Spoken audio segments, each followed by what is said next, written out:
Bueno, muchas gracias por estar aquí, por pasar la noche de este día aprendiendo más sobre los hongos y los IBES.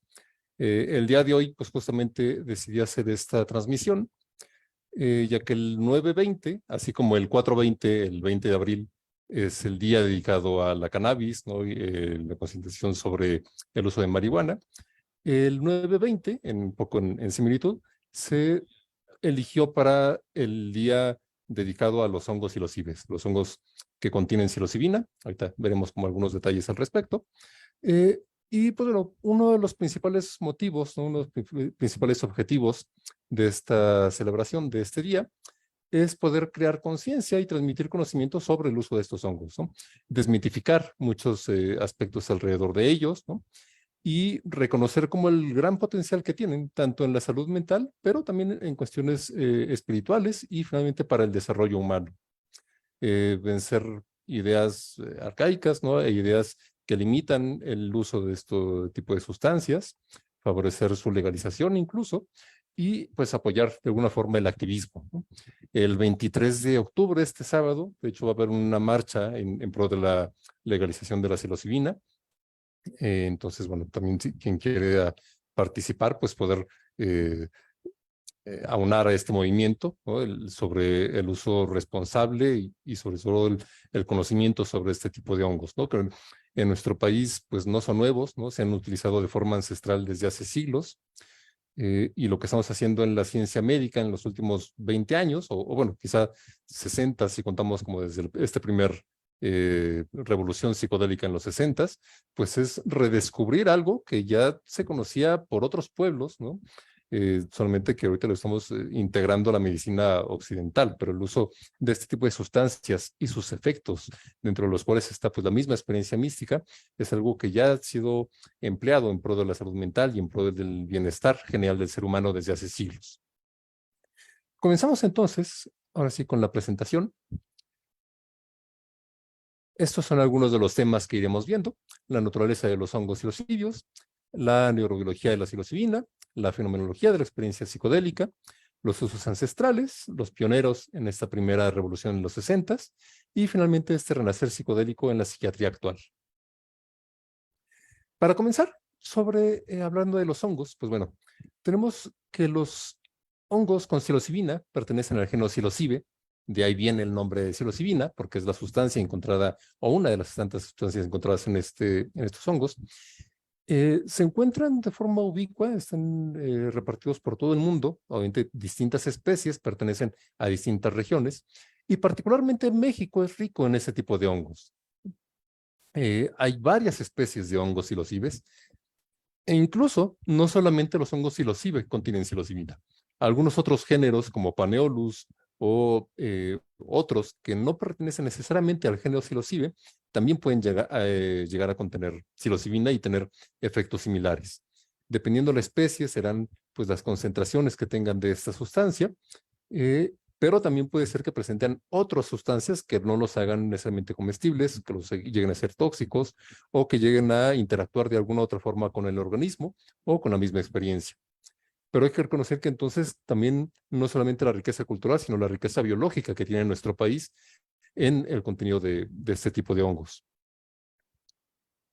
Particularmente, de las especies más conocidas en México son estos tres. El que está en medio, Psilocybe cubensis, o conocido también como San Isidro, es el más popular, es el que se cultiva y es del que se han obtenido distintos tipos de variedades. Sin embargo, existen otros que se utilizan de forma ritual, como el Psilocybe celulescens, conocido como derrumbe, o los conocidos pajaritos, Psilocybe mexicana. Son distintas especies, pero las tres pertenecen al mismo género, que es el género Psilocybe, y las tres contienen psilocibina. La psilocibina, como esta sustancia activa y con potencial psicotrópico que tienen este tipo de hongos, pues está presente prácticamente en todo el género, pero dependiendo de la especie será la concentración y por lo tanto también el tipo de efectos o la intensidad de los efectos que tenga. Mucho de lo que hablaré a continuación será particularmente sobre el Psilocybe cubensis, que es el que más conocemos, es el que se conoce de forma internacional. ¿no? Es el que se cultiva, del que se han obtenido distintos tipos de variedades, pero sí es importante reconocer que hay otras especies y que son incluso las que más se usan para fines rituales, ¿no? Es decir, por ejemplo, por los mazatecos en Oaxaca o grupos nahuas del centro de México, pues es muy común que utilicen el derrumbe o los pajaritos, no necesariamente el Psilocybe cubensis, que es el que tenemos acceso pues en el resto del mundo. Hablando particularmente del Psilocybe cubensis, pues bueno, va a haber dos sustancias importantes que contiene el hongo, la psilocibina y la psilocina. La psilocibina está en mucho mayor concentración, aunque también la psilocina, aunque está en menor concentración en el hongo, también va a tener estos efectos psicotrópicos, ¿no? También va a tener estos efectos sobre el cerebro y más adelante comentaremos justamente cuáles son estos efectos, cómo funciona, qué hace en el cerebro este tipo de sustancias y de qué forma podemos utilizarlos a nuestro favor. Ahora, una cuestión importante es que muchas veces se utilizan como términos análogos hongo psilocibe y psilocibina, cuando no necesariamente es lo mismo. Psilocibina es la sustancia que contiene el hongo. Psilocibe es el género, el nombre científico, y psilocibios es una forma, digamos, en lenguaje común, ¿no? Es decir, no en lenguaje científico, de referirnos a este tipo de especies, ¿no? También podemos llamar hongos sagrados, hongos mágicos, se conocen comúnmente como hongos alucinógenos, aunque aquí hay un problema en el lenguaje, ¿no? Aunque para el DSM y para los catálogos de drogas en cuanto a psiquiatría es el término usado, ¿no? El término de alucinógeno, no es el más correcto, ya que propiamente no necesariamente van a producir alucinaciones, es decir, percepciones visuales sin que haya un estímulo, pueden producir a lo mejor sí más comúnmente ilusiones, es decir, distorsiones visuales, pero no que aparezca tal cual algo nuevo. Y la otra que alucinación tiene esta connotación patológica. Cuando hablamos de alucinación, hablamos de un síntoma de una enfermedad mental o de un trastorno mental. Y vemos a continuación que estos efectos de los hongos psilocibes, pues no tienen realmente tanto que ver con la psicosis o con la esquizofrenia o con el tipo de enfermedades que cursan con alucinaciones, y por eso es importante, pues bueno, hacer como estas distinciones en el uso del lenguaje, ¿no? Y tratar de no utilizar tanto esa palabra de hongos alucinógenos, aunque bueno, es la más común y es la que está registrada pues en los libros médicos y psiquiátricos, ¿no? Pero bueno, hongos psilocibios, pues va a ser una forma de llamarlos a todo el género. Y bueno, hablaba de esta diferencia con la psilocibina, ¿no? Porque de repente es muy común escuchar, pues es que fui a tomar 2 gramos de psilocibina, 2 gramos de psilocibina en una cantidad enorme de hongos, ¿no? Psilocibina es la sustancia activa que se encuentra dentro del hongo, junto con un montón de otras sustancias.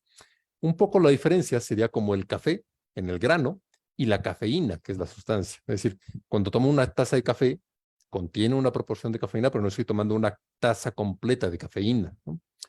O es como hablar, no sé, por ejemplo, de la teobromina que contiene el chocolate, o de cualquier otra sustancia presente en algún animal, hongo o planta, ¿no?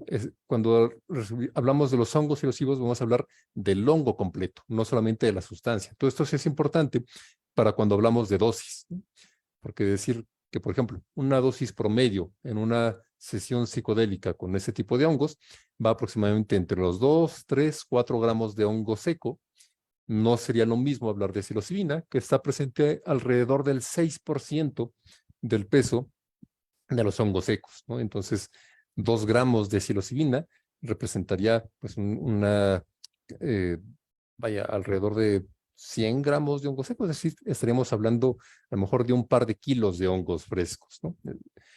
Y la otra, que reducir el efecto del hongo solamente a la sustancia, solamente a la psilocibina, a la molécula encontrada dentro del hongo, es caer en un reduccionismo cientificista, ¿no? En el que únicamente es una sustancia química más, ¿no? Es solamente una droga más, ¿no?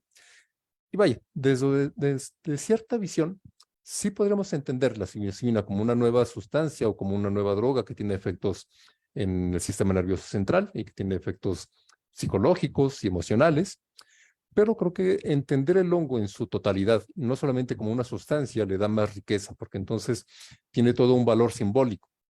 y ya lo veremos cuando veamos las cuestiones sobre los usos rituales, pero entonces el hongo es un ente per se, no solamente una sustancia encontrada en él, ¿no? Entonces, creo que sí es importante hacer esta distinción entre el hongo y la psilocibina como una sustancia, ¿no?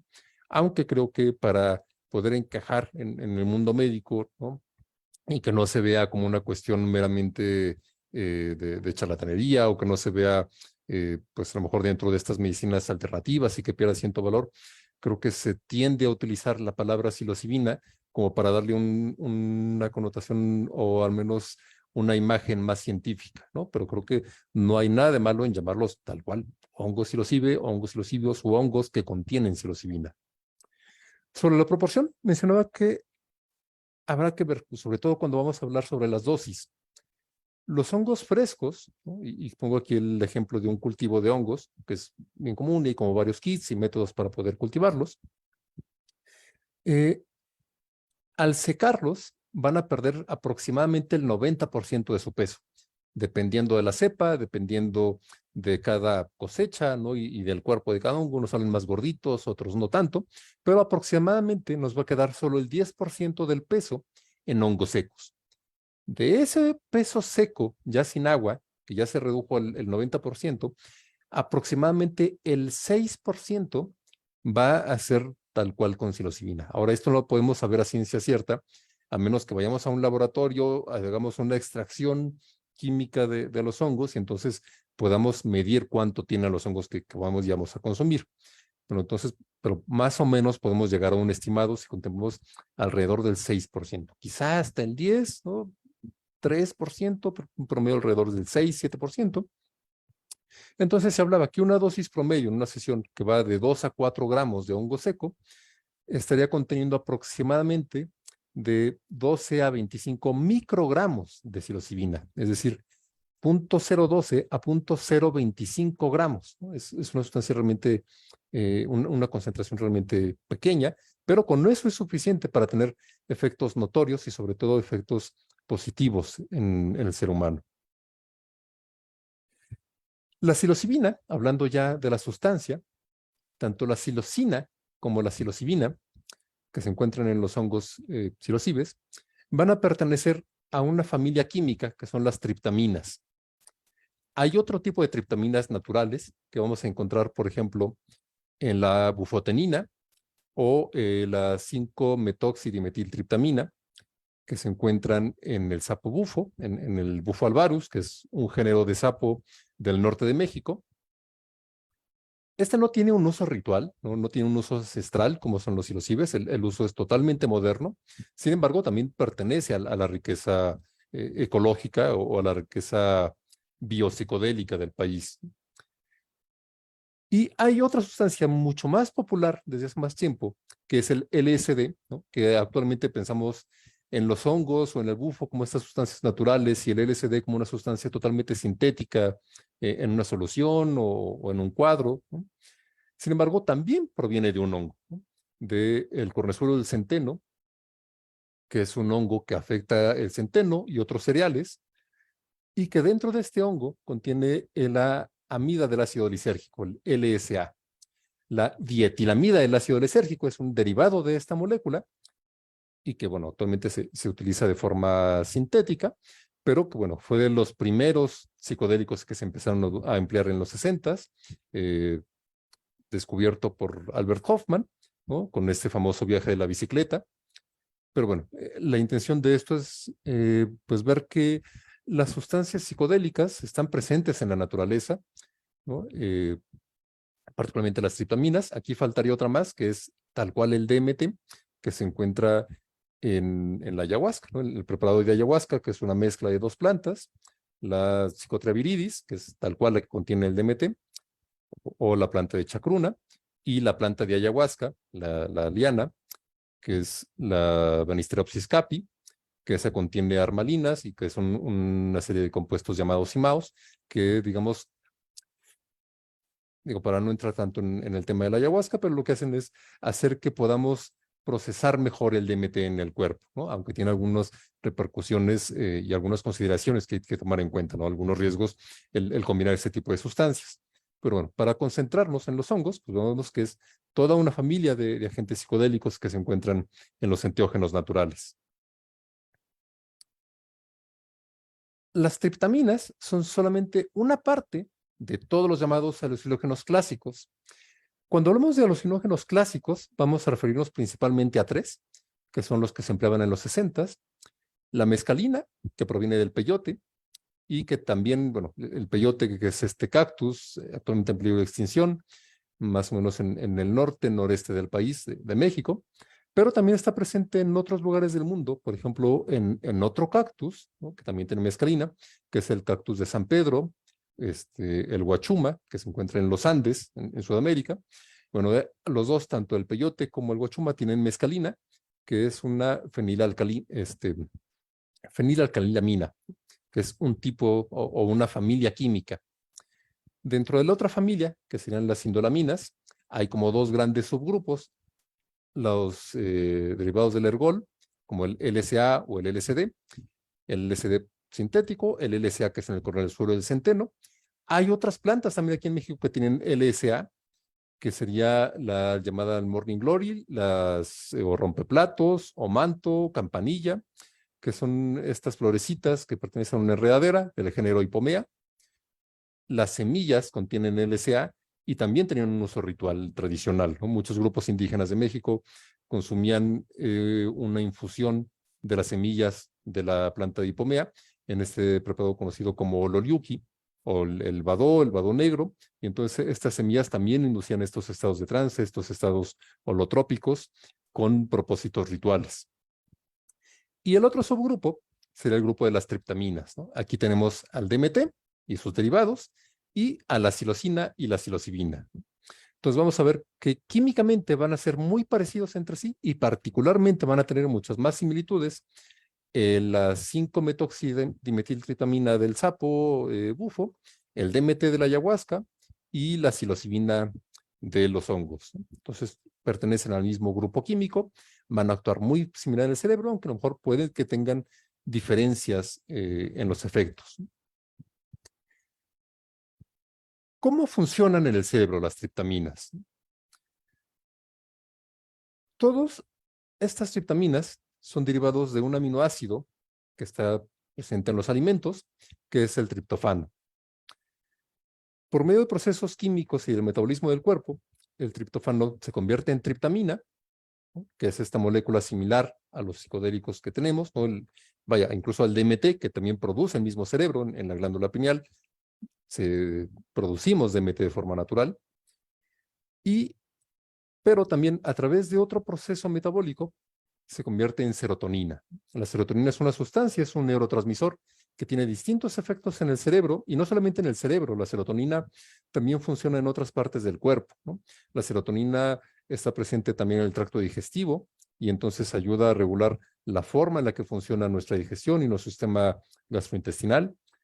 También está presente en las plaquetas, está presente en los vasos sanguíneos, es decir, no solamente es la hormona o la sustancia de la felicidad, como se puede ver de una forma demasiado simplista, sino que está involucrada en un montón de otras cuestiones que ni siquiera tienen que ver con el sistema nervioso, ¿no?, como es la digestión, como es la coagulación, como es el tono arterial, etcétera.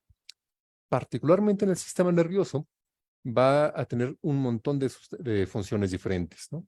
La serotonina que producimos de forma natural en el cerebro, pues va a estar involucrada en el estado de ánimo, va a estar involucrada en el apetito, en la regulación del sueño, en la regulación de la actividad, en la energía, ¿no?, en cierto tipo de pensamientos. Entonces es una función bastante compleja.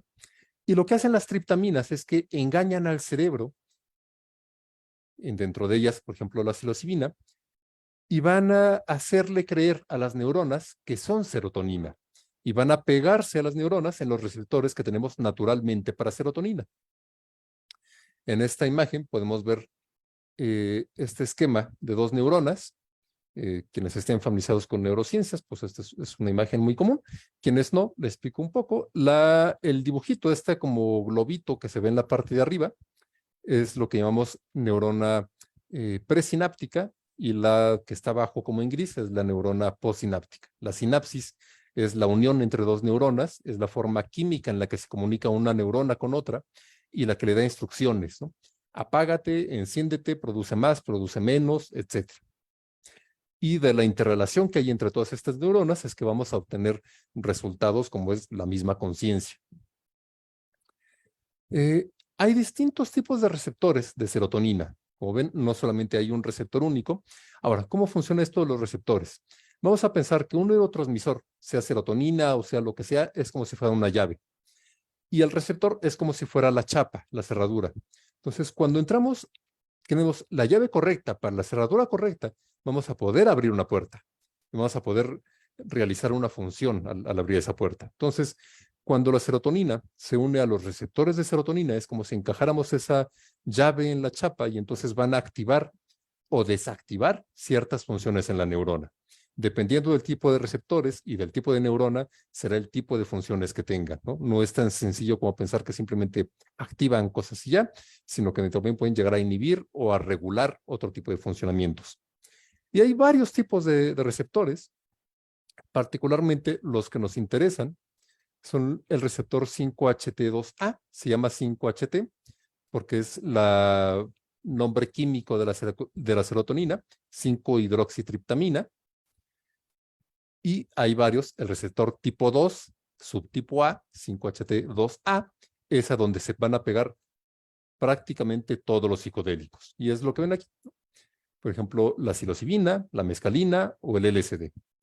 El MDMA aparece aquí, pero ese tiene más bien otras funciones, en las funciones de recaptura, que eso lo podremos ver quizá en otro momento hablando de MDMA. Ahorita, para no confundirnos más, veremos que la psilocibina y la psilocina lo que van a hacer es engañar al cuerpo, engañar a la neurona y pegarse, es como si tuviéramos una copia de la llave, y entonces esa llave se va a pegar en la chapa, aunque no era la llave original, no era la serotonina, pero va a funcionar también para abrir esa chapa, que es el receptor 2A de serotonina.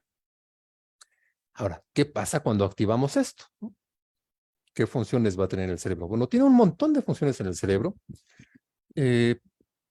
Principalmente hay una disminución de la actividad de la corteza prefrontal. La corteza prefrontal tiene que ver con el razonamiento, con las decisiones lógicas, con la planeación, la ejecución. Entonces esto va a estar como más apagado, un poquito similar, por ejemplo, a cuando soñamos, y va a activarse estas vías talamocorticales. El tálamo es como el filtro sensorial del cerebro, ¿no? Es el que filtra todo lo que recibimos a través de los 5 sentidos, bueno, casi los 5 sentidos, ¿no?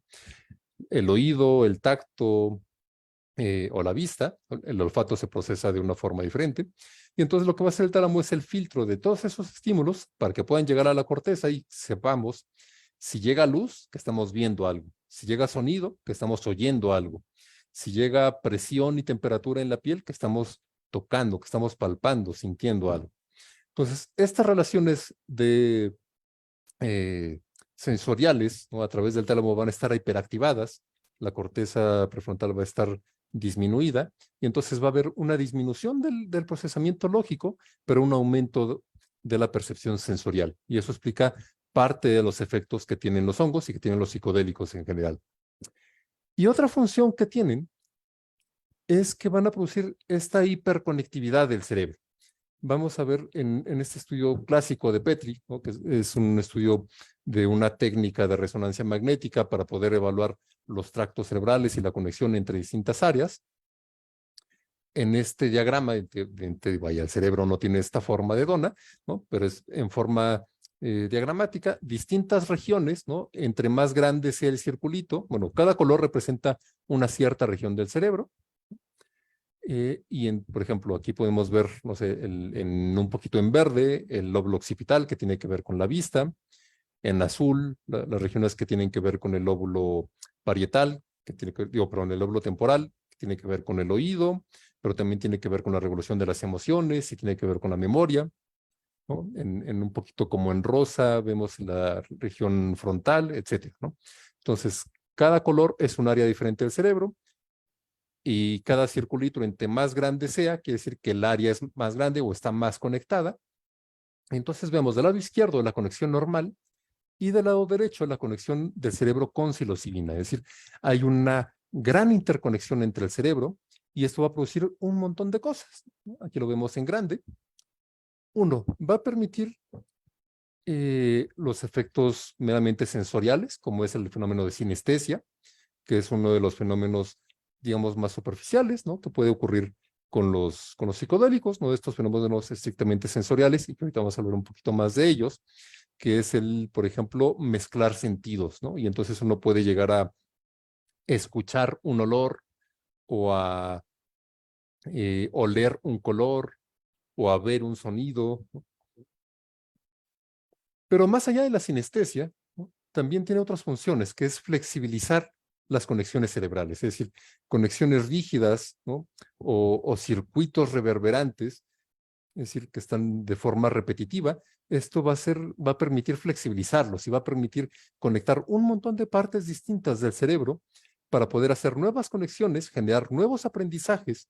Y entonces, al tener un cerebro más flexible y más conectado, va a permitir que procesos como la psicoterapia se puedan llevar a cabo de forma mucho más rápida, ¿no? Y que se puedan llevar de una forma, digamos, express, ¿no? Y tener estos cambios de conducta facilitados a través de esta mayor conexión entre distintas áreas del cerebro. Ahora, más allá de eso, este cambio en la conexión cerebral también nos va a permitir percibir y ser conscientes de cosas de las que usualmente no somos conscientes, y que mucho de ello tiene que ver justamente con estas cuestiones y este potencial psicoterapéutico, pero también nos va a abrir literalmente las puertas de la percepción, en palabras de Aldous Huxley, ¿no? Que es de donde viene el grupo de los Doors, ¿no? Y entonces ser conscientes de cosas que normalmente no vemos, ya sea nuestro propio inconsciente, nuestro propio material interno de la psique, o incluso la apertura a experiencias espirituales o a experiencias místicas que tienen un gran valor en cuanto a la salud mental. Y ahorita vamos a hablar un poquito también sobre este tipo de experiencias. Ahora, ¿qué efectos van a tener los psicodélicos en cuanto a la persona que los vive, ¿no? No en cuanto al cerebro, sino yo cómo voy a sentirme cuando coma hongos, ¿no? Pues bueno, distintos autores han hecho como su propio mapa de la psique y su propio mapa de los efectos de los psicodélicos. Uno de ellos es Stanislav Grof, uno de los padres fundadores de la psiquiatría psicodélica, de la terapia psicodélica y de la terapia transpersonal. Pues bueno, describe estos 4 niveles. Primero, una barrera sensorial en la que lo que predominan son las experiencias estéticas abstractas, fenómenos justamente como la sinestesia, es decir, este intercambio de sentidos, fenómenos como la palinopsia, que es justamente la imagen que ven aquí de la mano. La palinopsia es eh, como fotogramas retrasados, ¿no? Y entonces vemos como que las cosas se mueven y van dejando como estas imágenes conforme fueron pasando, ¿no? O puede haber estas imágenes en fractales o estas imágenes eh, con un poquito de colores, ¿no? Estos fractales alrededor de las nubes o alrededor de las siluetas de los objetos. Para esto, Groff no le da realmente un gran valor, ¿no? Esta es la parte más divertida, ¿no? Cuando alguien toma psicodélicos, ya sea LSD o hongos o lo que sea, en un rave, en un festival de música, porque pues, nos permite disfrutar más la música, clavarnos con las luces, ¿no? El sentir de una mejor manera el ambiente. Y es la parte divertida, es la parte lúdica de los hongos y del LSD y de otros psicodélicos, pero realmente con fines terapéuticos, pues no tenía gran valor. En un segundo nivel más profundo aparecen estas experiencias psicodinámicas, estas experiencias biográficas, ¿no? Sobre la vida, pues desde el nacimiento hasta la vida actual, o incluso estas imágenes que pudieran ser hacia el futuro de nuestra propia vida, y que tiene que ver con el inconsciente personal. Groff desarrolla este concepto de COEX, de los sistemas COEX, sistemas de experiencia condensados, en los que eran distintas experiencias de vida, ¿no? En donde había patrones repetitivos condensados alrededor de un mismo eje, ¿no? Esto pues realmente tiene mucha relación con el psicoanálisis clásico, ¿no? Y entonces vamos a ver estas experiencias en las que distintos fenómenos o distintos eventos en nuestra vida van a ir dictando, ¿no? La forma en la que nos comportamos actualmente, la forma en la que sentimos y los patrones de comportamiento, de pensamiento y emocionales que llevamos actualmente.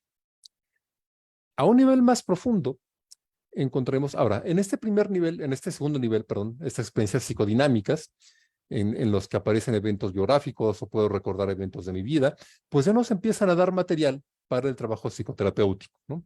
Y entonces se puede empezar a recordar ciertos traumas o ciertos eventos a partir de los cuales podemos empezar a hilar y empezar a volver a narrar la experiencia de nuestra vida, permitiendo que los hongos o que la psilocibina abra como estos recuerdos o estos eventos de vida.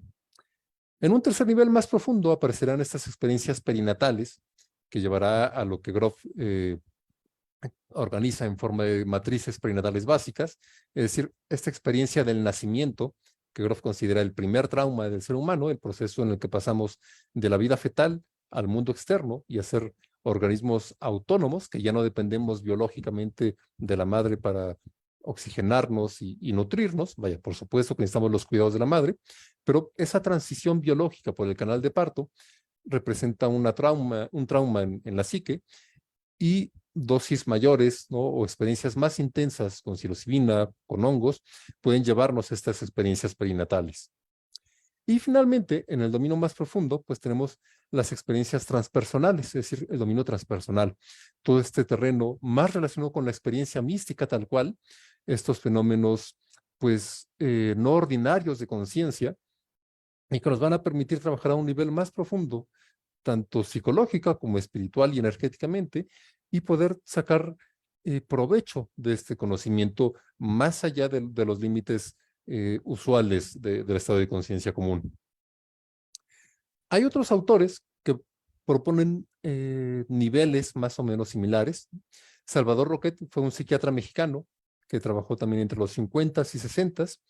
Estuvo en contacto con todo este boom en Estados Unidos, con Grof, con Hoffman, con Timothy Leary, con Humphrey Osmond, pero también desarrolló como su propia investigación con características propias que se apartaban del modelo meramente médico, psiquiátrico de Estados Unidos.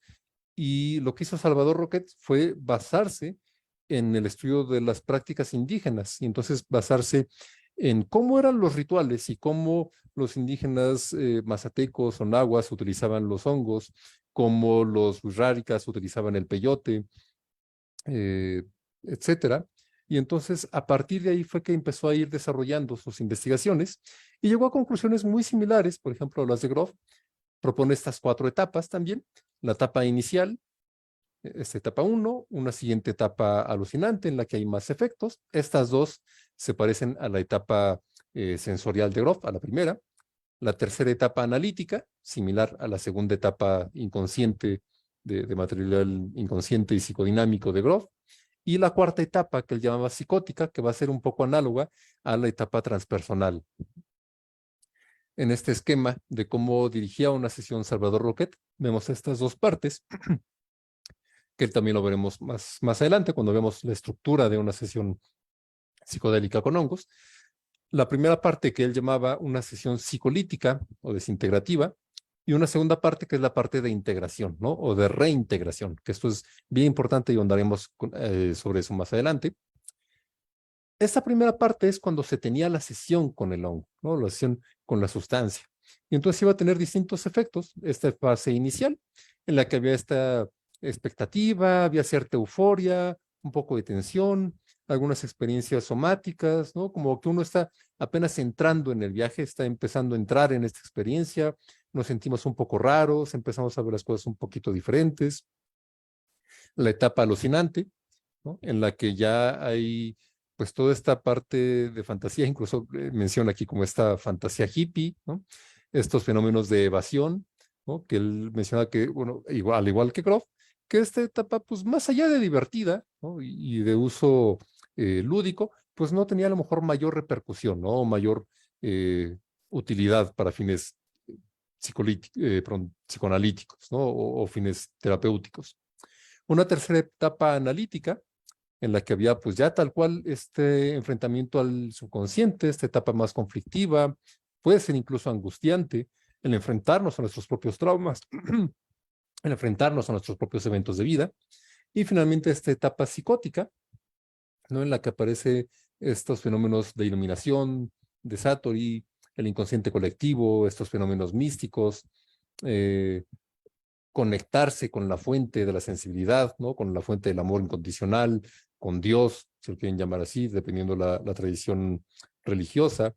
Es decir, todos estos fenómenos son justamente los fenómenos transpersonales de Grof, muchos de ellos estos de los que considera fenómenos psicoides, ¿no? Salvador que los denomina psicóticos, aunque creo que sí es importante diferenciarlos de una enfermedad psicótica, de un trastorno psicótico. Eso no es un trastorno, sino que son fenómenos de emergencia espiritual inducidos por la sustancia y que tienen también este potencial de sanación. Justamente en la parte de reintegración, ya que pasó el efecto y que se trabaja con la persona después de, Roquette utilizaba, por ejemplo, la música o las fotos familiares como estímulos para favorecer la integración. Y tenía este esquema que a mí me encanta realmente, esta parte de sensibilidad y razón. Y para Roquette, el amor era el núcleo principal de la integración de la experiencia psicodélica. Entonces, el poder tener estas experiencias transpersonales, estas experiencias de iluminación, de compasión universal, de amor incondicional, de meta, de Satori, de este contacto con la fuente, era lo que va a permitirnos contactar con este amor universal y permitir ir sanando partes de nuestra propia psique, pero incluso también tener efectos hacia futuro, ¿no? Por ejemplo, estos fenómenos que pasan en personas que han tenido estas experiencias psicodélicas y que tienen después una mayor apertura hacia la naturaleza, esta llamada biofilia, este amor por la vida, mayor compasión incluso por otras personas, y que son parte de los fenómenos benéficos que tiene el uso de psicodélicos, más allá de si ayudan o no a curar la depresión o algún trastorno psiquiátrico. Es decir, tienen esta función meramente médica, psiquiátrica, pero también esta función más trascendental que puede generar cambios valiosos en el ser humano. Aquí en este estudio de 2018 lo que hacen es comparar personas que tomaron placebo contra personas que tomaron psilocibina y entonces ver el tipo de experiencias que tenían. En azul están las experiencias tenidas con psilocibina y en rojo las experiencias tenidas con placebo. Si ven, pues bueno, hay una enorme barra roja, ¿no? del placebo, que es sentirse enteramente normal, ¿no? Pues sí, la mayoría de las personas que tomaron placebo se sentían enteramente normales. Pero las personas que tomaron psilocibina tuvieron este tipo de efectos. Por ejemplo, ver movimiento en las cosas que no se estaban moviendo, que es la mayor, ¿no? Es la que más personas nombraron este tipo de fenómenos. Ver las cosas de una forma extraña, sentir sensaciones inusuales en el cuerpo,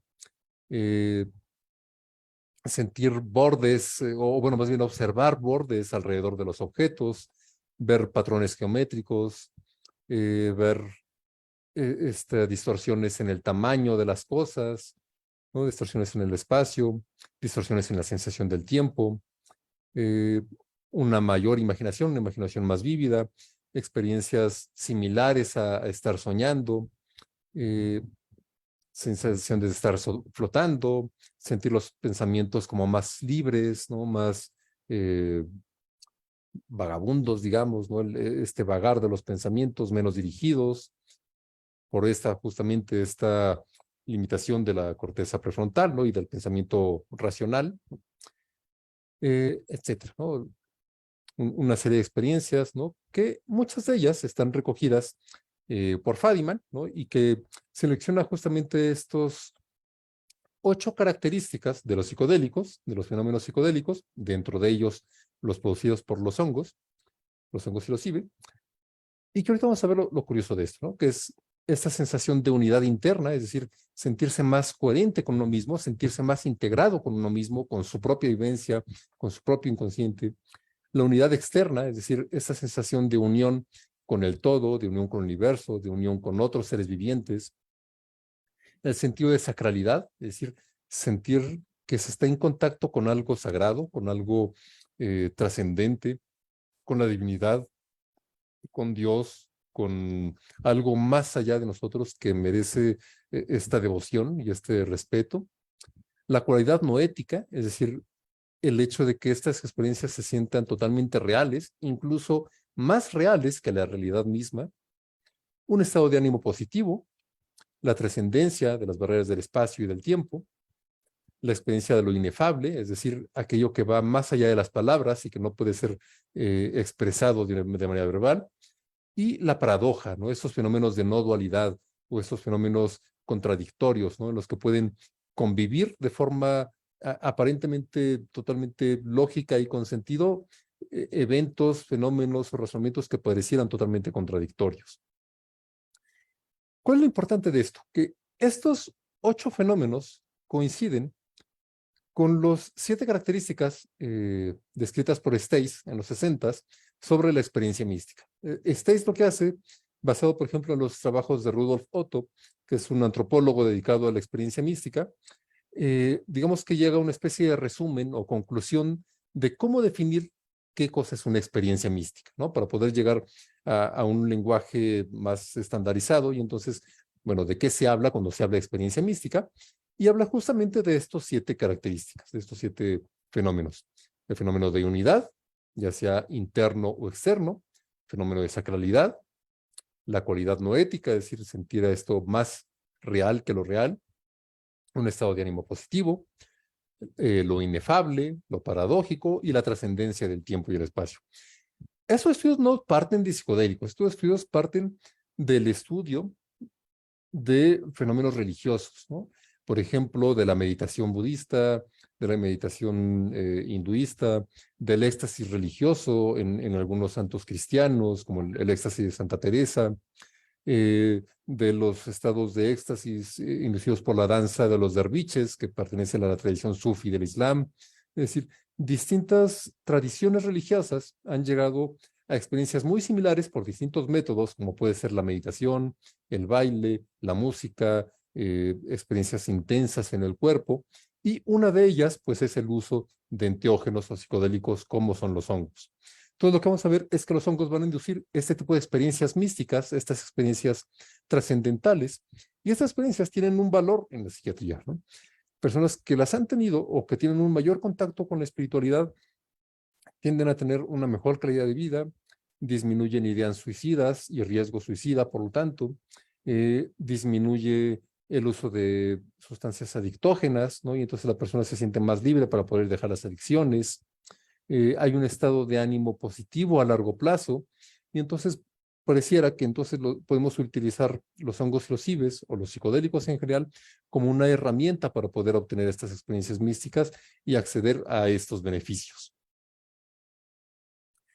Justamente el hecho de que aparecen estas experiencias místicas con el uso de hongos, pues ha llevado a su uso ritual por distintas tradiciones y por distintos pueblos. Uno de ellos es por ejemplo, Teonanácat, es una palabra náhuatl de un grupo del centro de México que se traduce como carne de Dios. Pero los náhuatl no han sido los únicos en emplear los hongos. Otro grupo muy famoso son los mazatecas, de la región montañosa, de la región de la Sierra Norte de Oaxaca. Esto es, digo, para quienes sean de otros países, es un estado hacia el sur de México, hacia el sureste de México, en donde también es muy común el uso de hongos psilocibes. Es un grupo étnico al cual pertenecía María Sabina,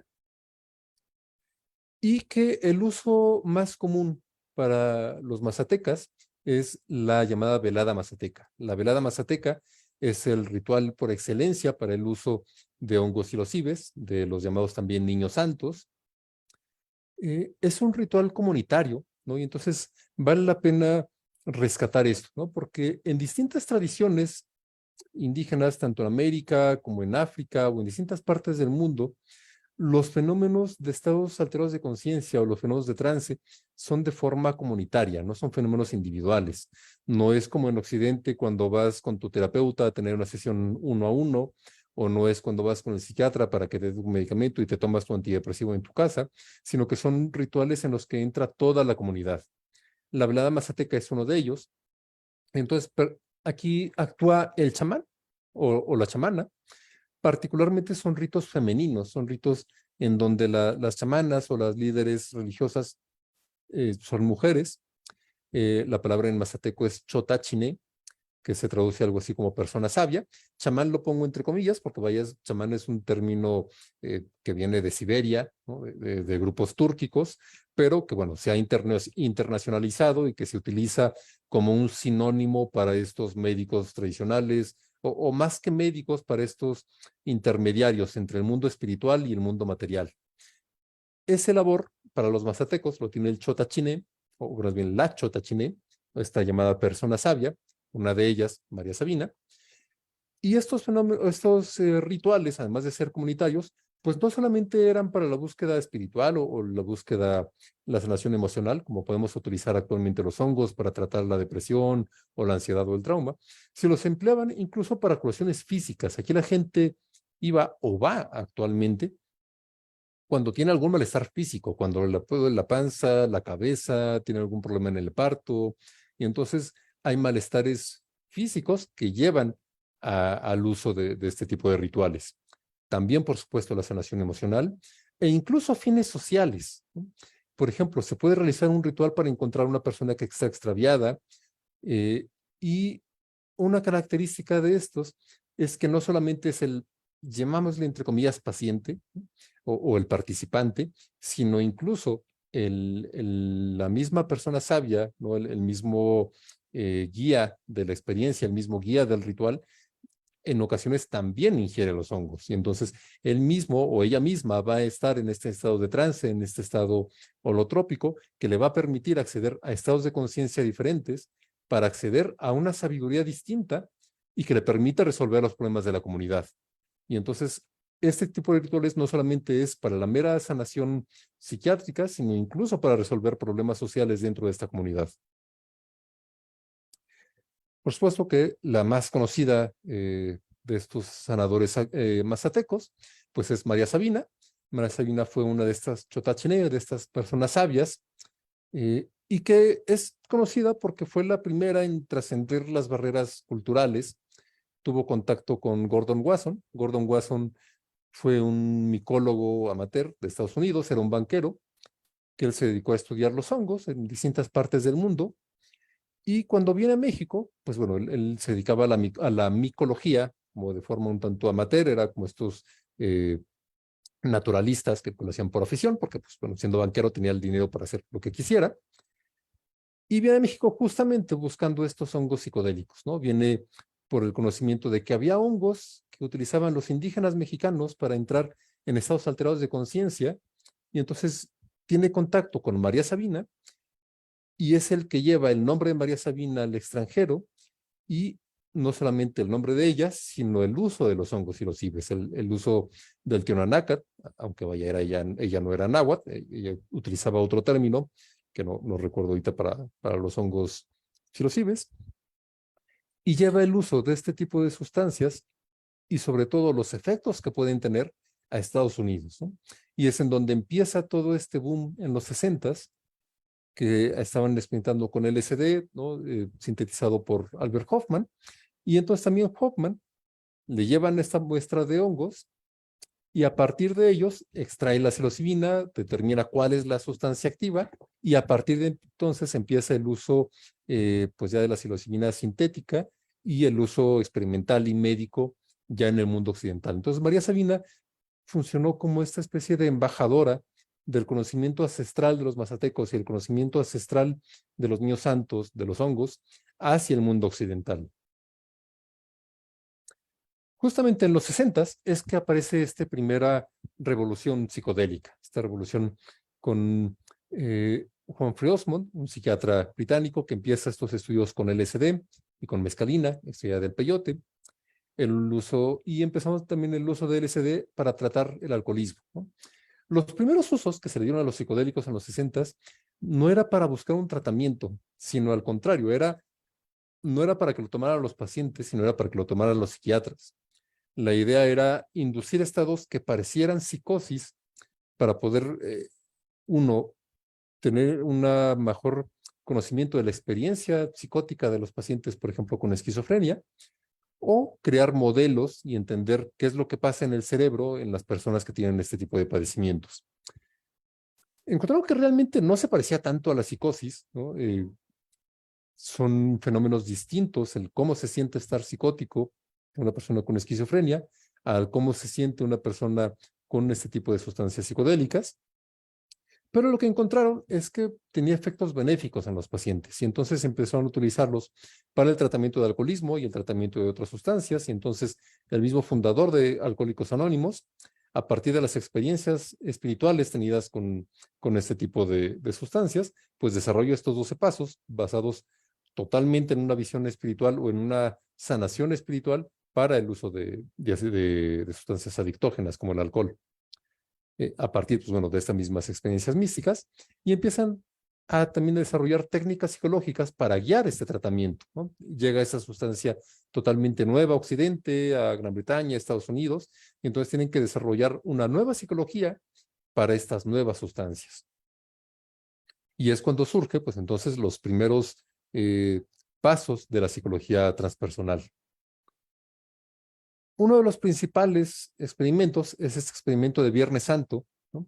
Porque bueno, pues fue hecho justamente en Semana Santa, en abril, estudiando una serie de personas con adicciones, ¿no?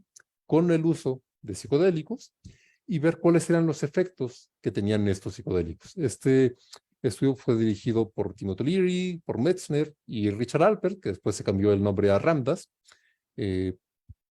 estudiosos de los psicodélicos y padres de la terapia psicodélica y de todo el fenómeno psicodélico de los 60s, y que se asientan en este libro de la experiencia psicodélica, un manual basado en el libro tibetano de los muertos. Ellos lo que hicieron fue utilizar el budismo, porque vieron que estas experiencias místicas que tenían las personas al consumir este tipo de psicodélicos, pues tenían similitud con estos estados místicos narrados por estos sabios del budismo o de otras religiones.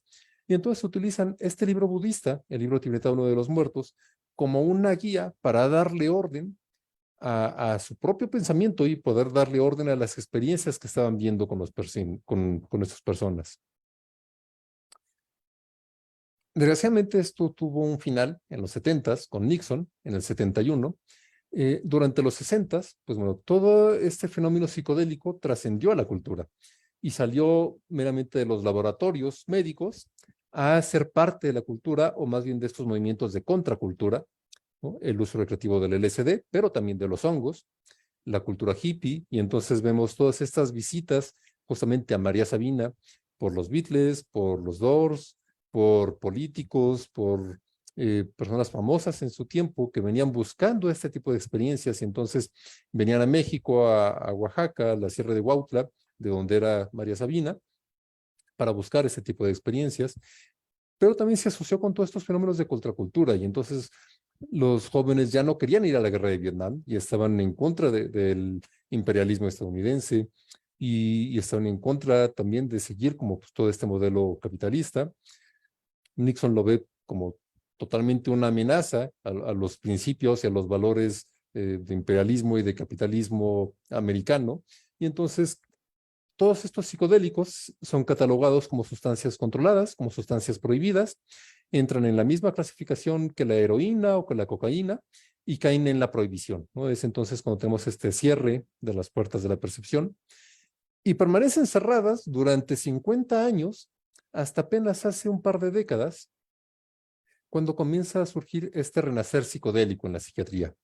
Aquí podemos ver la lista de estudios en PubMed. PubMed, quien no esté como tan familiarizado, es un buscador, es un catálogo de distintas revistas científicas del área médica, y entonces podemos ver cómo hay un primer pico, más o menos pequeño a comparación, durante los 50s y 60s, ¿no? Alcanza su auge alrededor de 66, 68, y a partir de los 70 se viene para abajo. Se detiene toda la investigación sobre psicodélicos, 80s y 90s pasa totalmente desapercibida, pero a principios de los 2000, particularmente como por ahí del 2010, empieza este nuevo boom. Y entonces este es el número de publicaciones que se encuentran al buscar psilocibina en PubMed.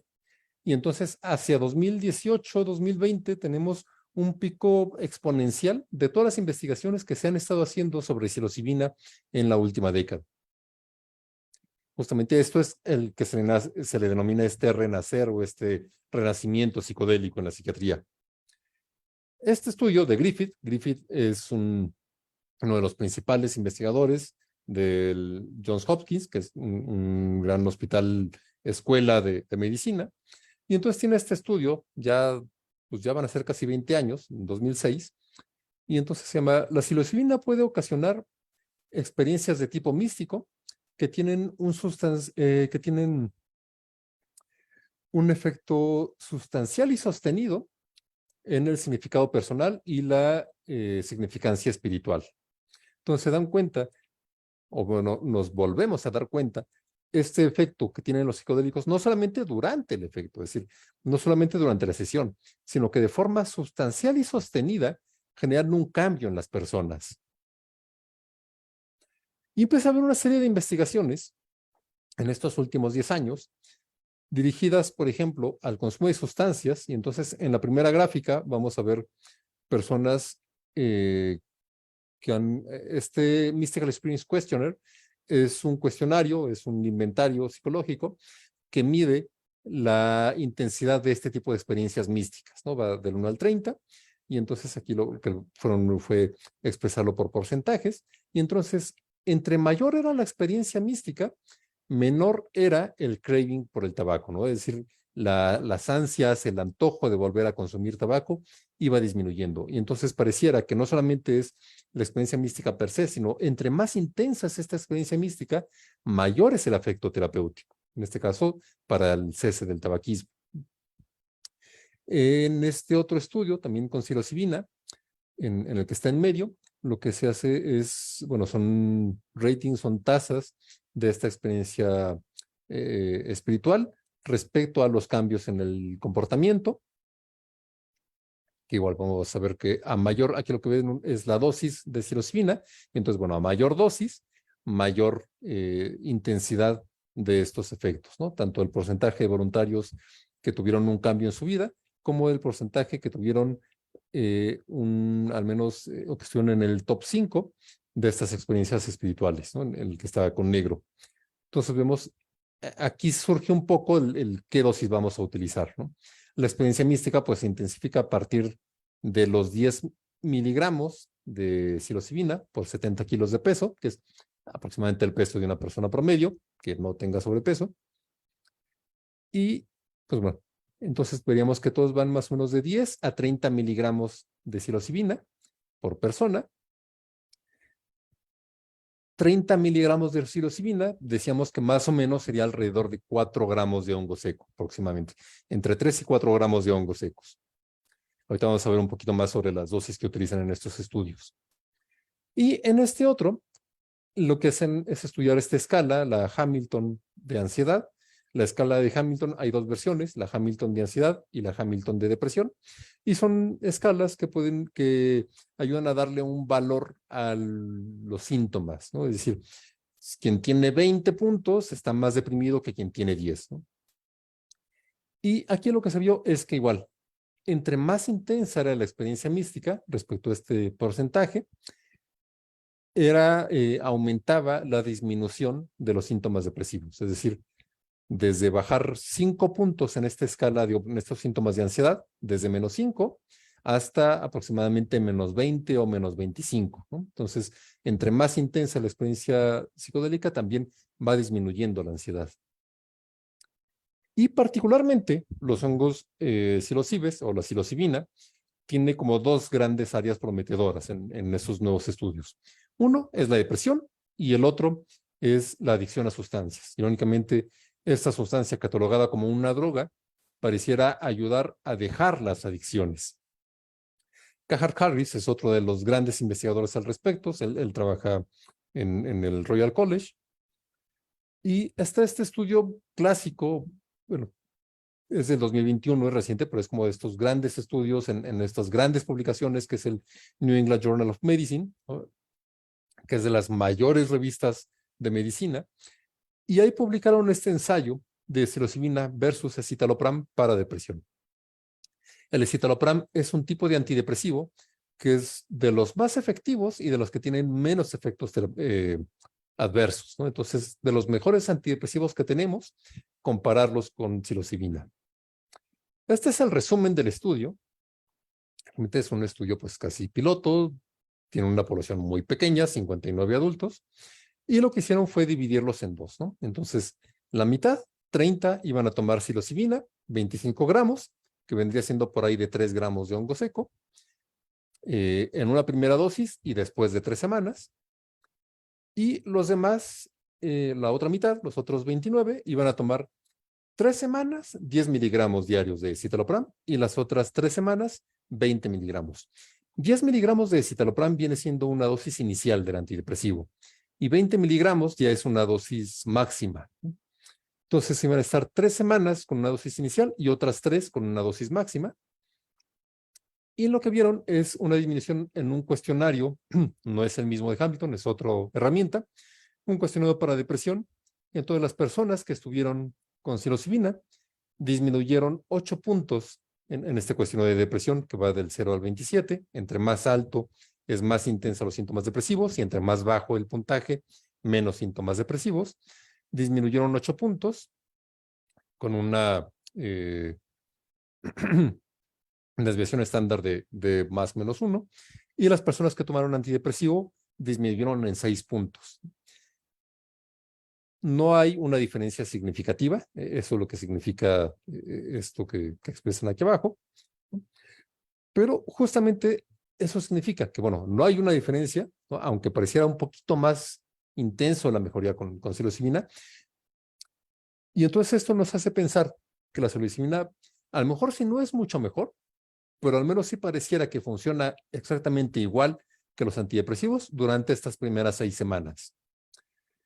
¿Cuál sería la ventaja? Que, bueno, en vez de tomar un antidepresivo diario durante 6 semanas, aquí solamente se tomó 2 veces. Se tomó el día 0 y después se tomó a las 3 semanas.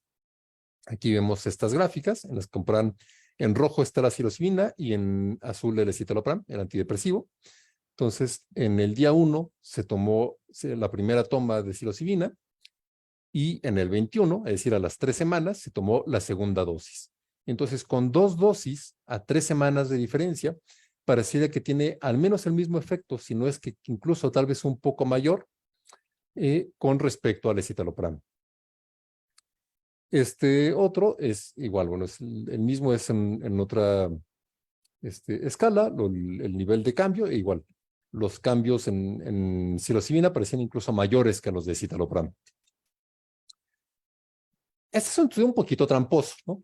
Porque realmente el antidepresivo no es inmediato, ¿no? El antidepresivo empieza a funcionar realmente para evaluar si un antidepresivo funciona o no está funcionando, en general, es a partir de la 6ª semana, ¿no? Es decir, las primeras 6 semanas es los que el antidepresivo tarda en empezar a hacer su efecto, ¿no?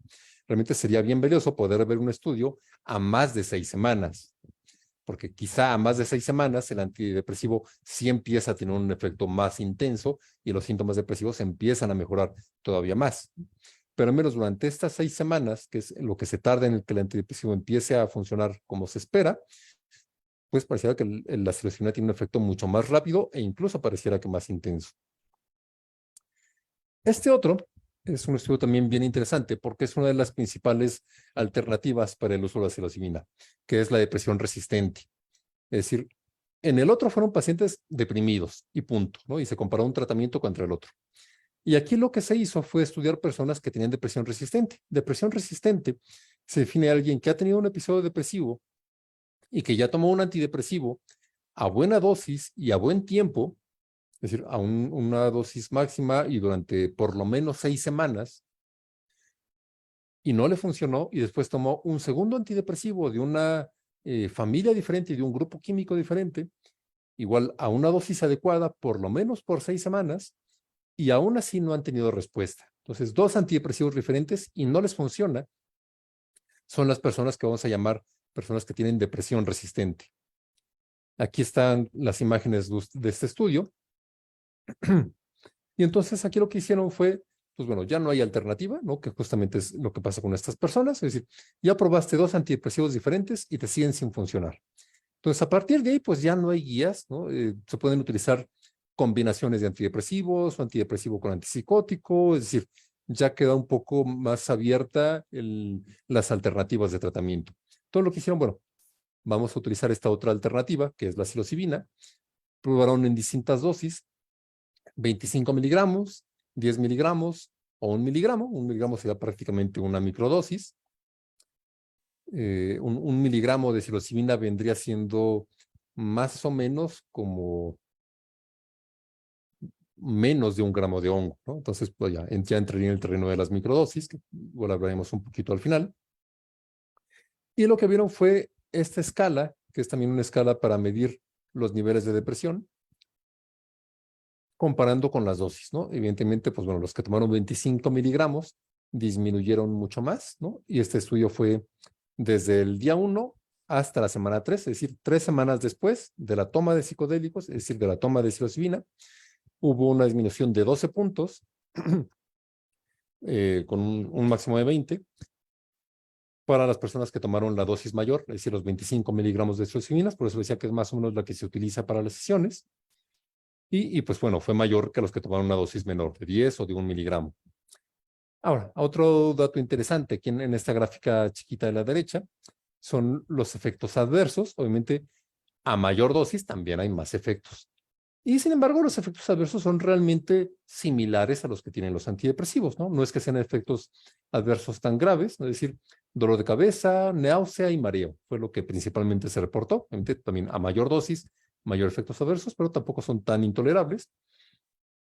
Y aquí es el número de casos, es decir, de las personas que estudiaron, que fueron, déjame checar cuánto fue la N total, se estudió aquí a 233 adultos. De esos 233, solo 4 de 25 miligramos, 3 de 10 miligramos tuvieron algún tipo de ideación suicida durante las primeras 3 semanas, y durante las siguientes 3 a 12 semanas, otros 6 personas más, ¿no? Es decir, el riesgo suicida parece tampoco incrementar demasiado, ¿no? Y que quizá era pues simplemente parte de la misma evolución natural del cuadro depresivo. Ahora, ¿cómo se llevan a cabo estas sesiones psicodélicas con hongos? Pues bueno, hay parámetros básicos que comparten en realidad todos los psicodélicos, que es tomar en cuenta estos 4 elementos. La actitud o el set, es decir, cómo estamos preparados de forma interna para enfrentarnos a este tipo de experiencias. El setting, que es el escenario, es decir, el ambiente, el contexto en el que las vamos a tomar. La sustancia per se, es decir, qué tipo de sustancia, qué dosis, cómo la vamos a tomar.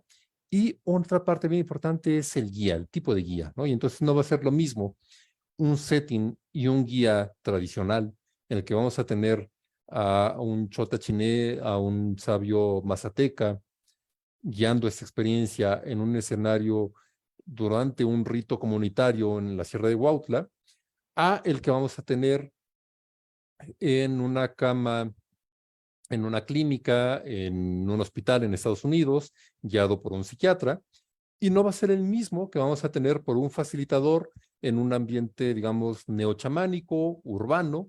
Y entonces, pues bueno, va a ser diferente el tipo de experiencia, y por eso es importante tomar en cuenta estos 4 parámetros.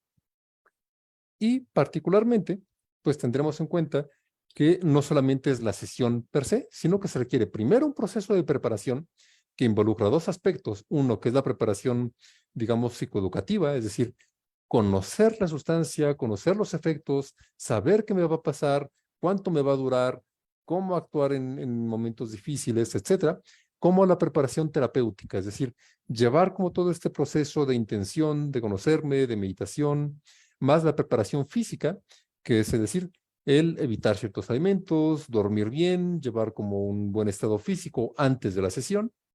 Posteriormente, la toma de la sesión, es decir, el momento que durará, es decir, los efectos psicodélicos con hongos, con psilocibina, pues varían más o menos de las 4 a 6 horas, dependiendo de la absorción y del estado de cada persona. Durante estas sesiones, pues realmente se utiliza un parámetro no directivo, es decir, se deja que la persona experimente la sesión conforme a lo que vaya apareciendo, siguiendo estas guías de psicología transpersonal o de psicología más humanista. Y finalmente este periodo de integración, es decir, bueno, ya tuve la sesión, tuve toda esta experiencia mística, tuve estos fenómenos visuales, de la imaginación, etcétera. Bueno, ¿y qué voy a hacer con esto? ¿No? ¿Cómo regreso a mi vida después de tener estas experiencias?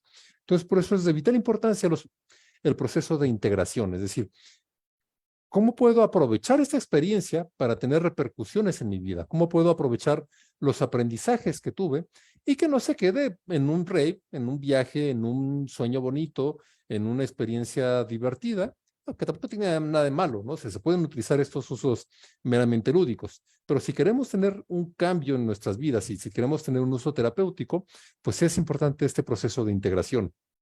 Ahora, en la preparación, ahora falta un paso anterior que es el screening, es decir, el filtrado, ¿no? El decir, vaya, no todos los pacientes o no todas las personas van a ser candidatos a este tipo de experiencias y entonces habrá que hablar también de los efectos negativos, ¿no? Es decir, cuáles son los riesgos que se pueden correr, ¿no? Desde el tipo de medicamentos que se están tomando y las interacciones que puede haber con los fármacos, con los antidepresivos, etcétera, o los mismos padecimientos, es decir, vemos aquí que funcionan muy bien, por ejemplo, para depresión o para adicciones, pero habrá ciertas patologías, por ejemplo, una persona con manía, con trastorno bipolar o con esquizofrenia, que no sean tan buenos candidatos porque habría riesgo de que este tipo de experiencias aumentaran o potenciaran o sacaran de control los síntomas psicóticos que pudieran estar teniendo. Entonces, antes de la preparación es importante manejar este screening y este filtrado de a quién le puede convenir o no este tipo de sesiones y posteriormente a la integración para poder procesar esta experiencia y también evitar también estas experiencias negativas, ¿no? Y que muchas personas terminan y se queda un trauma revivido, un trauma abierto, o se quedan estos fenómenos de ansiedad o ataques de pánico y no sé cómo manejarlos después de que tuvo la sesión. Entonces, pues es importante ese proceso de integración y posteriormente lo ideal es conectar esta integración con un proceso de terapia individual. Y para terminar, pues bueno, otro de los usos que tienen las microdosis, pues son, perdón, que tienen los hongos psicodélicos, son justamente las microdosis, ¿no? Este uso, digamos, un poquito más cotidiano, en el que no solamente es una experiencia única, sino es decir, se va a ir tomando estos pedacitos de hongo, dosis mucho menores que las que se toman como para una sesión completa psicodélica, es decir, usualmente se toman dosis debajo de 1 gramo, pero de forma constante, ¿no? Hay 2 grandes protocolos, el protocolo de Fadiman, James Fadiman es el que aparece aquí a la izquierda, ¿no? Autor de este libro, La Guía del Explorador Psicodélico, en el que dedica un par de capítulos específicamente a las microdosis, ¿no? En el que se toma un día sí y se descansan 2, un día sí y se descansan 2, y el otro es el protocolo de Stamets, que es este otro micólogo, ¿no? Dedicado pues, al estudio de los hongos, y él lo que hace es combinar hongos psilocibe con melena de león, ¿no? Que es un hongo adaptógeno que no tiene efectos psicodélicos, pero que tiene este potencial quizá de mejorar conexiones en el sistema nervioso y como un potenciador en general de la salud mental, por eso se llaman como estos especies de adaptógenos, es decir, no va a tener efectos psicodélicos y entonces combinar estas dos es el otro protocolo, ¿no? El protocolo de Stamets, en el que se toman de forma continua 3 o 4 días y después se suspenden otros 3 días y se va alargando el espacio en el que se suspende la toma. Entonces, ¿cuáles son los efectos de estas microdosis? Realmente está en proceso de estudio. No hay un consenso. Pareciera que a algunas personas les funciona excelentemente y funciona muy bien y hay estudios que demuestran que tiene evidencia para mejorar estados depresivos o de ansiedad, pero también hay muchos estudios que demuestran que realmente no hay diferencia con respecto a placebo. Entonces, las microdosis están como en un punto límite, aparte falta mucha regulación porque no es lo mismo una microdosis de 0.8 gramos a una microdosis de 0.5 o de 0.15 o de 0.25. Entonces, vaya, hay muchas variaciones, ¿no? Creo que falta un poco más de estudio para poder llegar a una regulación de cuáles serían como las dosis más recomendadas. Pero si bien no está tan claro que funcionen para el tratamiento de trastornos, como sí son las sesiones psicodélicas tal cual, pareciera que sí tiene efectos importantes en la creatividad, en el bienestar, en la claridad mental, y sobre todo cuando esto se acompaña no solamente de la toma del medicamento, como pudiera ser como cualquier antidepresivo, sino de toda una serie de prácticas. Por ejemplo, llevar un registro de diario en el que voy a estar reflexionando sobre mi propio estado de ánimo, sobre mis pensamientos, sobre la forma en la que voy llevando mi vida. Y también procesos meditativos, y entonces pareciera que las microdosis pudieran ser un muy buen acompañante de procesos de aprendizaje o de práctica meditativa para buscar el bienestar o estados de mayor creatividad, de mayor conexión con la naturaleza, de mayor empatía, y que a lo mejor no sirven como un tratamiento para un trastorno, pero sí para mejorar muchas cuestiones de nuestra calidad de vida. Finalmente, pues ya llegamos hacia el final de esta plática. Muchas gracias a todos por poder estar aquí. Y quisiera checar aquí en Facebook si hay alguna pregunta, ¿no? Particularmente para poder resolver dudas que hayan surgido a lo largo de la plática o que hayan surgido de la propia experiencia o de cualquier otro fenómeno que vaya pues relacionado con el uso de hongos el día de hoy. Pues bueno, muchas gracias a todos por sus felicitaciones, ¿no? Daniel Gómez, Sándor, Dani, y Aya, ¿no? A Paco López de Apoyo Emocional, eh, Marta Zamora, buenas noches, Charlie, un saludo, Flor, Ramiro, muchas gracias por estar presentes, Natalia, no sé si alguno de ustedes tenga alguna pregunta, o si la pueden ir escribiendo aquí en el chat de Facebook. Mike, un saludo.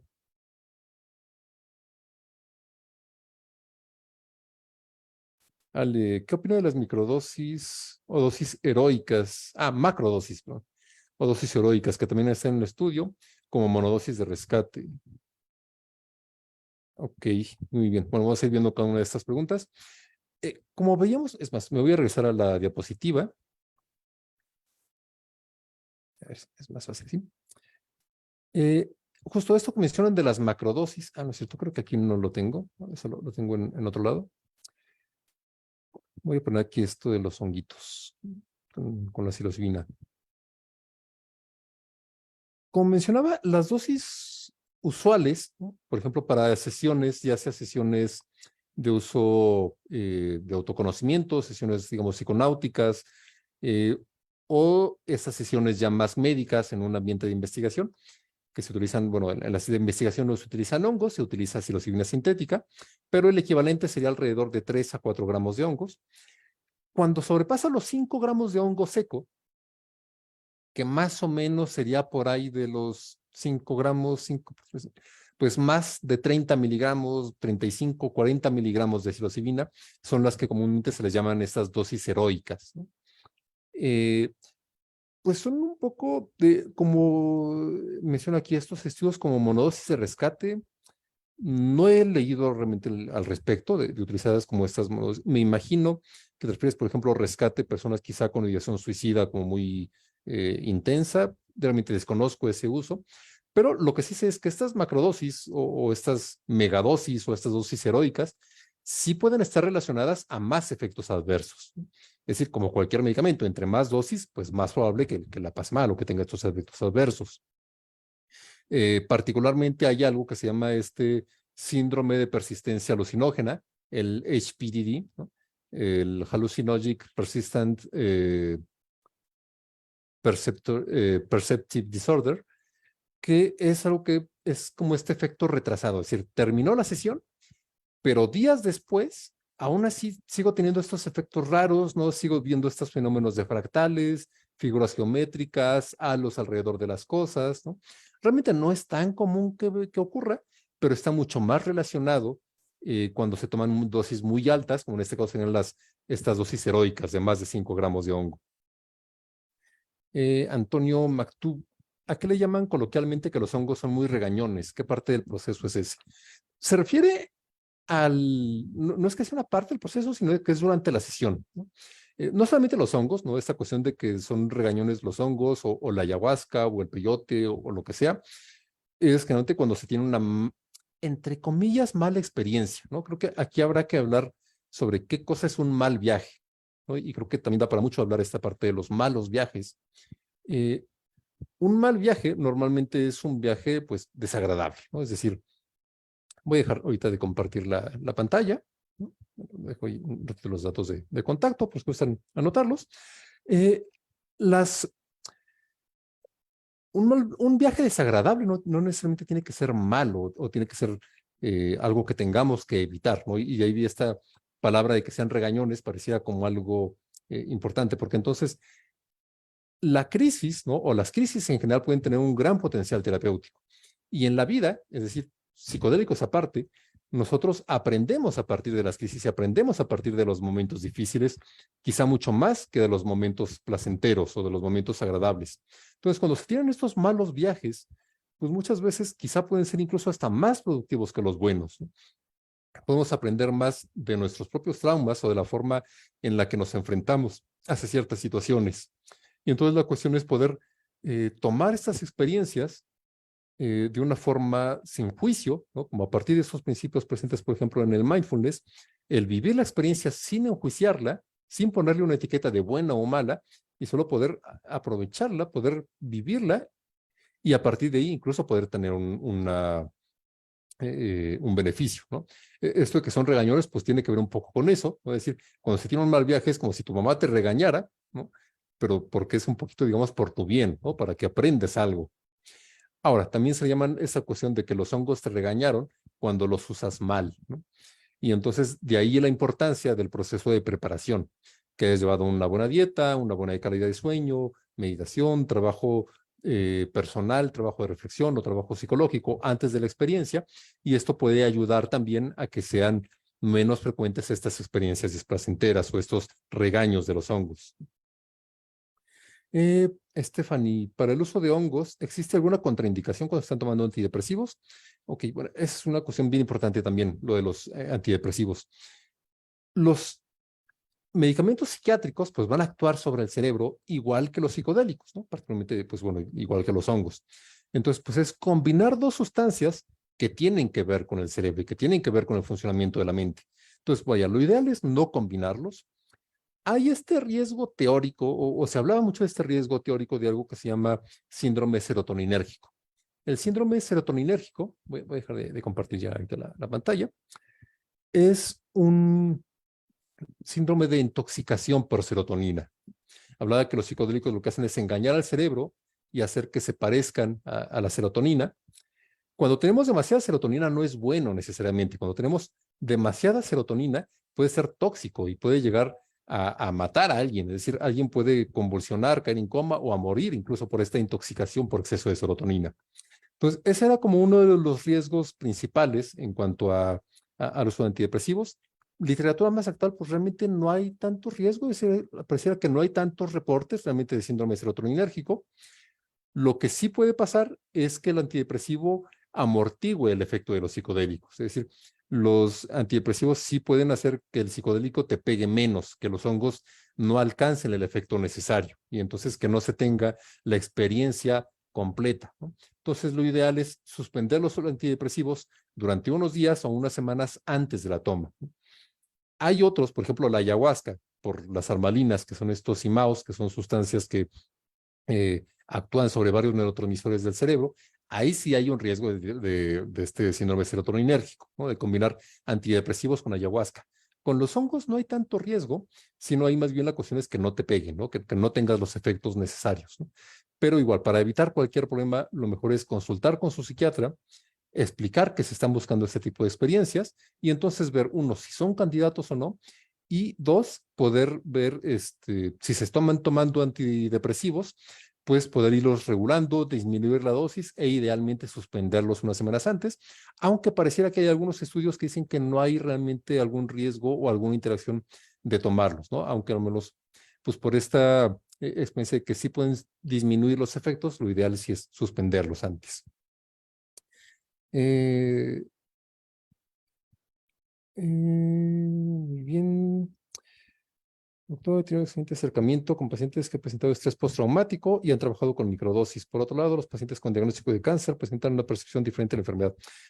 Esto es bien importante, ¿no? Decir, a ver, los hongos, los psicodélicos no te van a quitar el cáncer, pero sí tienen una gran función como parte de los tratamientos hacia el final de la vida o en cáncer o en enfermedades terminales. Y entonces creo que pudieran ser una gran herramienta en el kit de tanatólogos o de médicos paliativistas y personas que se dedican justamente al cuidado terminal, el cuidado hacia el final de la vida o de enfermedades crónicas, porque pueden mejorar muchísimo el acercamiento hacia la enfermedad, es decir, hacia el cáncer mismo o a la enfermedad que sea. Ahora, eso no es algo exclusivo de los hongos. La espiritualidad en general es algo que está muy relacionado con los cuidados paliativos. Mucho de la literatura que se conoce sobre la espiritualidad en psiquiatría o la espiritualidad en medicina ha sido escrita por paliativistas. Y entonces vemos que la experiencia espiritual, no solamente la experiencia mística, ¿no?, sino la práctica espiritual ayuda a tener un mejor morir, ¿no?, y tener un mejor enfrentamiento con enfermedades graves como puede ser el cáncer. Y una forma de abordar esta espiritualidad justamente pues puede ser a través del uso de hongos, ¿no? Ya sea en macrodosis o por ejemplo, con las microdosis, ¿no? Que decíamos, a lo mejor no te va a ayudar a quitarte una depresión, pero sí a tener una mejor expectativa o una mejor calidad de vida, un mejor afrontamiento a la vida, incluso cuando se padece una enfermedad grave. ¿Existe algún grupo, Ivette Trujillo, de investigación en alguna universidad en México, de investigación con psiloxibina? Es una cuestión bien problemática porque, y creo que es algo que vale la pena resaltar, en México siguen siendo ilegales. Está catalogado en el mismo nivel que cualquier otra sustancia ilegal, es decir, indicar el uso de hongos, ¿no?, el uso de LSD o cualquier psicodélico, o sugerirlo, venderlos, comprarlos o tomarlos, para la ley es exactamente lo mismo que comprar una línea de cocaína o que tu psiquiatra te diga que te inyectes heroína o que te inyectes fentanilo, marihuana, lo que sea, ¿no? Es decir, para la ley es exactamente lo mismo y entonces esta cuestión de la ilegalidad dificulta mucho que se realice investigación, ¿no? Lo cual es algo, pues vaya, teniendo todo este gran potencial terapéutico, la investigación se limita porque siguen siendo ilegales, ¿no? Y entonces, irónicamente, a pesar de que México es cuna de muchos de este uso ritual de los hongos, del tironacas, de los niños santos, y que se han usado por siglos por nuestras comunidades indígenas, toda la investigación que se está haciendo es en Estados Unidos y en Europa, porque en México, Latinoamérica, y bueno, incluso pues, en varios países de Europa y en Estados Unidos, pues siguen siendo ilegales, ¿no? Y realizar investigación al respecto es bastante complicado. Creo que hay algunas iniciativas de investigación, pero que ya estén tal cual desarrollándose, desconozco si hay algún grupo que ya lo esté logrando. O sea, sé de grupos que están intentando hacerlo, pero que ya esté en pie, realmente desconozco si ya hay algo. Sandor, en cuanto a las dosis repetidas de psilocibina, como nos mostraste en el estudio para la depresión, donde son 2 tomas, ¿eso depende del seguimiento de los síntomas o es el estándar? No hay un estándar de tratamiento, ¿no? Ahorita todo es bastante experimental, ¿no? Quizá lo más cercano a un estándar sería lo que usan las comunidades indígenas, ¿no?, que llevan siglos usándolo y que ellos sí, o sea, acercarnos a un chotachinea, a un chamán, pues sí, él sí ya sería el experto que quizás sí ya tengan un estándar de tratamiento, ¿no? Pero en el uso médico occidental realmente no hay tal cual, no hay un protocolo fijo a seguir, ¿no?, sino que más bien son como protocolos de investigación. Estas 2 tomas a 3 semanas, pues es más o menos lo que se ha encontrado, cómo funciona, ¿no? Es decir, este efecto que vemos es aproximadamente a 6 semanas, a 42 días, ¿no? Y entonces pues es que es más o menos cuando se toma para repetir la toma, ¿no? Ahora, respecto a las tomas repetidas, ¿no?, creo que una cuestión es primero integrar bien la experiencia. Si no, se corre el riesgo de, como con las fotografías, ¿no?, cuando se utilizaban fotografías de rollo, si tomo con el mismo cuadro del negativo una fotografía y luego tomo otra, van a quedar solapadas, ¿no? Esto que se llamaba esta doble exposición, ¿no? Bueno, que hay gente que hace genialidades artísticas a partir de la doble exposición, pero muchas veces cuando se toman por accidente, lo único que vamos a tener es una foto difusa, mal lograda y que no entendemos ni una ni otra. Entonces, lo ideal es, después de que se tiene una experiencia, procesarla, darse el tiempo necesario para entenderla y poder integrarla a la vida y posteriormente ver si vamos a repetirla, ¿no? Repito, no hay un estándar, ¿no? Por ejemplo, aquí en estos estudios en los que se busca, bueno, aquí lo que se busca, la remisión de sintomatología depresiva, pues lo repitieron a las 3 semanas o a las 6. Pero, por ejemplo, Fadiman, en este libro de la Guía del Explorador, ¿no?, hay que le llama este gremio de los psiconautas, ¿no?, que es una serie de investigadores, filósofos, médicos dedicados a esto, y digamos que una forma de consenso, de experiencia, pues ellos recomiendan que al menos se espere 6 meses entre cada toma, ¿no? Yo diría que por lo menos 3 meses entre una y otra para poder procesarla y que no sea una toma tras otra y que ni acabo de entender lo que me pasó cuando ya estoy tomando otra vez. ¿El uso irresponsable del consumo de hongos puede generar problemas neuronales? No lo sabemos todavía, ¿no?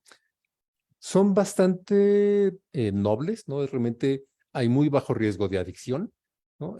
Al menos de adicción física.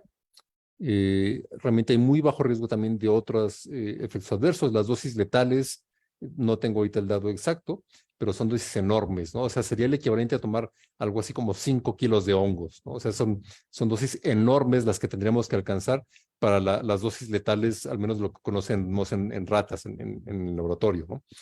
Ahora, sobre el uso repetido, pues tampoco, o sea, al ser algo nuevo, realmente no lo sabemos, ¿no? No podría asegurar que son totalmente inocuos, pero tampoco podría asegurar algún efecto adverso porque realmente todavía no lo sabemos, ¿no? Eso creo que es algo que veremos en el futuro, si efectivamente había o no algún riesgo. Ok, perfecto. ¿Cómo tendría que hacer una sesión para tratamiento del alcoholismo?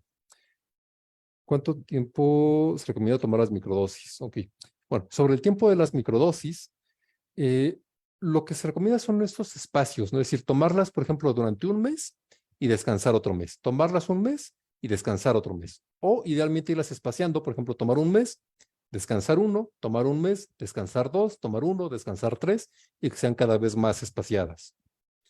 Sobre lo del cómo tendría que hacer una sesión, vaya, creo que aquí sí no da el tiempo, ¿no? Habría que tener como toda una clase de cómo es la sesión, pero vaya, no hay una guía. En general, la sesión es un acompañamiento no directivo y es más o menos lo mismo tanto para alcoholismo como para depresión o para otro tipo de patologías.